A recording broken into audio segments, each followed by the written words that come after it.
یہ ساری گرفتاریاں کیوں کی جا رہی ہیں، اور یہ گرفتاریاں کر لو، اٹھا لو، جی آئی ٹی بنا لو، ایف آئی اے کو کہہ دو، اینٹی کرپشن کو کہہ دو، ایلیٹ فورس کو کہہ دو، پولیس کو کہہ دو،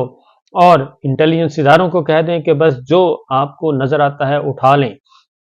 کیونکہ یہ خبریں دی جا رہی ہیں۔ اس کی وجہ یہ ہے کہ الیکشن چوری جو ہوا ہے، اندر سے اب ضمیر ملامت کر رہے ہیں، اور جب ضمیر ملامت کر رہے ہیں تو لوگ بول رہے ہیں۔ صرف کمشنر راول پنڈی بولے تھے، کمشنر راول پنڈی صرف ایک افسر بولا ہے، اور اس نے 13 قومی اسمبلی اور 13 قومی اسمبلی کے ساتھ 30 صوبائی اسمبلیوں کی سیٹوں کا ستیہ ناش کر دیا، بھرکس نکال دیا کہ یہ سارے کا سارا مینڈیٹ چوری شدہ ہے۔ اب